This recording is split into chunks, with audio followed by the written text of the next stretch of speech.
Anda boleh cek wilayah mana di Indonesia yang melakukan pengiriman surat mengingatkan secara proaktif bila terjadi potensi pengumpulan. Anda lihat pilkada di seluruh Indonesia sedang berlangsung. Adakah surat mengingatkan penyelenggara tentang pentingnya mentaati protokol kesehatan? Gubernur DKI Jakarta mengatakan tidak ada teguran terhadap pelanggaran protokol kesehatan. Ini datanya ada.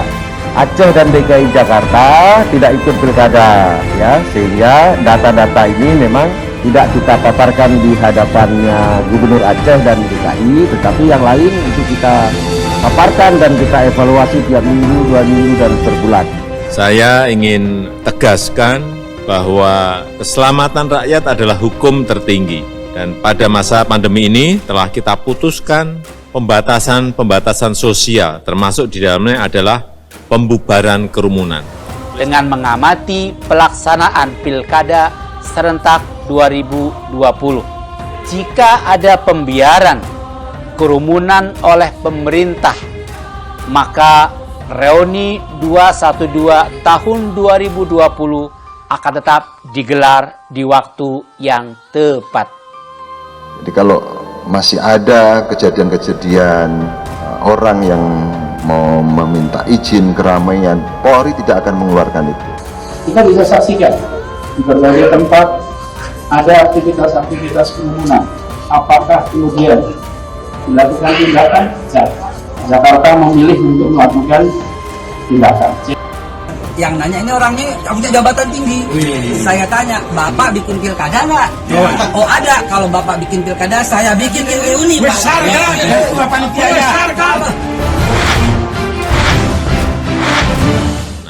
Oleh sebab itu, penegakan disiplin untuk menjalankan protokol kesehatan harus terus dilakukan. Tegurannya bukan lisan, teguran tertulis.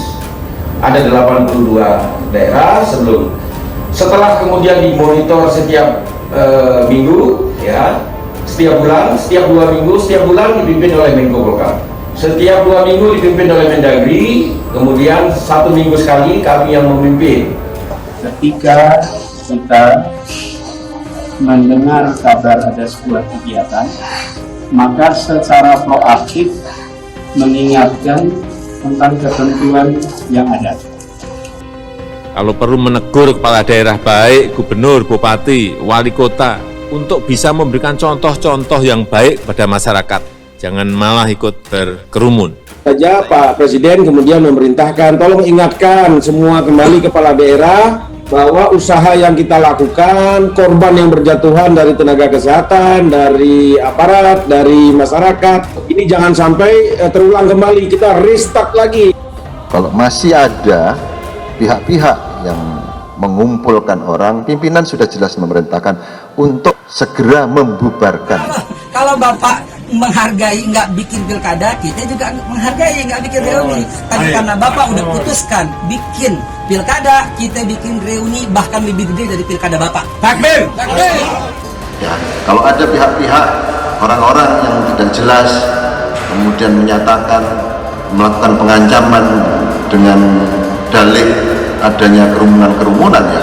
Bagi daerah yang telah memiliki perda penegakan disiplin protokol kesehatan, agar betul-betul menjalankannya secara tegas, konsisten, dan tidak pandang bulu. Jadi kalau kemarin Wali Kota Jakarta Pusat mengirimkan surat mengingatkan bahwa ada ketentuan yang harus ditaati dalam kegiatan. Kalau pilkada ini secara konstitusional diatur di dalam peraturan perundang-undangan.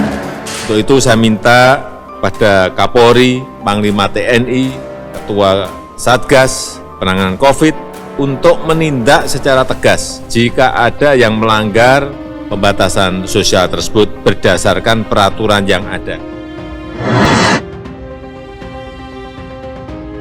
Jangan hanya sekedar himbauan-himbauan saja, tapi harus diikuti dengan pengawasan dan penegakan aturan secara konkret di lapangan. Amanat undang-undang begitu, Pak. Jangan disamakan dengan Mbak sampaikan alasan-alasan yang tidak jelas tadi, ya. Menegur, ya, hampir 306 pelanggaran protokol kesehatan, ya, yaitu berkerumun. Tugas pemerintah adalah mengambil tindakan hukum dan ketegasan aparat dalam mendisiplinkan masyarakat terhadap protokol kesehatan adalah keharusan.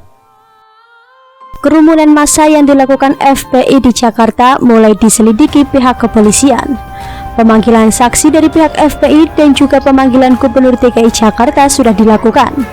Namun, kepolisian dituding FPI tebang pilih kasus karena mempersoalkan acara peringatan Maulid Nabi dan pernikahan anak Rizik tapi tetap mengadakan pilkada. Sebelumnya, setibanya Rizik Syihab ke tanah air, juga mendapat kunjungan langsung dari Gubernur Anies Baswedan. Kini setelah pemanggilan, Anies dan FPI pun kompak satu suara membandingkan kerumunan massa tersebut dengan pilkada serentak 2020. Dalam pernyataannya, Anies Baswedan mengungkapkan alasan tak membubarkan acara Maulid Nabi dan pernikahan yang digelar oleh pentolan FPI HRS pada Sabtu 14 November lalu. Hal itu dilakukan karena sengaja. Anies lebih memilih untuk mendenda HRS 50 juta rupiah karena melanggar aturan pembatasan sosial berskala besar atau PSBB. Anies menyatakan tindakannya tak membubarkan kerumunan dan hanya menjatuhkan denda sudah sesuai aturan. Ia bahkan mengklaim pihaknya sudah bertindak cepat atas peristiwa ini. Lantas, Anies mengatakan jika di Indonesia tidak ada wilayah seperti Jakarta yang melakukan pengiriman surat mengingatkan secara proaktif bila terjadi potensi pengumpulan dan membandingkannya dengan pelaksanaan pilkada serentak yang saat ini sedang berlangsung. Seolah narasi yang digunakan sudah direncanakan sebelumnya. Ketum PA212 Slamet Ma'arif pun mengatakan semoga ada tindakan tegas juga pada pelaku kerumunan saat pilkada ini. Bahkan ia pun mengancam akan tetap mengadakan reuni 212 di waktu yang tepat, yakni tanggal 2 Desember 2020 apabila pemerintah melakukan pembiaran kerumunan dalam pelaksanaan pilkada. Menanggapi pernyataan pihak Anies dan juga FPI, Ketua Komisi 2 DPR RI Yakut Khalil Qomas atau Gus Yakut mengatakan jika cara berpikir Anies itu keliru. Sebab di dalam peraturan KPU sendiri sudah mencantumkan tentang larangan kerumunan berikut dengan sanksinya, di mana pengawasannya dilakukan oleh Bawaslu dan aparat kepolisian. Melihat pernyataan Anies yang menuding tidak adanya tindakan terhadap pelanggaran protokol kesehatan pada saat pilkada berlangsung, seolah-olah dirinya ingin menyudutkan pemerintah. Namun, pernyataan itu dibantah oleh Dirjen Bina Administrasi Kewilayahan Kemendagri. Dalam bantahannya, Dirjen Bina Administrasi Kewilayahan Kemendagri Safrizal mengatakan, jika data penindakan terhadap pelanggar selalu dipaparkan dalam setiap rapat evaluasi pilkada. Namun, karena tak pernah ikut rapat, lantaran tak ada pilkada di DKI Jakarta, maka Anies tidak mengetahui data laporan tersebut. Dari keterangannya, setidaknya sudah ada 82 kepala daerah yang telah ditegur oleh Kemendagri, di mana para kepala daerah itu dianggap membiarkan ataupun ikut serta dalam pelanggaran protokol kesehatan di pilkada. Diketahui sebelumnya, dalam acara pernikahan Putri HRS dan acara Maulid Nabi yang digelar di kawasan Petamburan, Jakarta Pusat pada Sabtu malam 14 November 2020 telah terjadi kerumunan massa dalam jumlah besar, di mana terlihat banyak jemaah yang abai akan protokol kesehatan. Atas kejadian tersebut, pihak pemerintah pun memperingatkan kepada seluruh pejabat publik dan masyarakat untuk tidak melanggar peraturan yang telah ditetapkan, serta akan menindak secara hukum bagi siapa saja yang melanggar. Sebagaimana instruksi dari Presiden, jika peraturan yang sudah ditetapkan harus dijalankan dengan tertib. Jangan hanya sekedar himbauan saja, namun harus ditegakkan dengan langkah konkret di lapangan.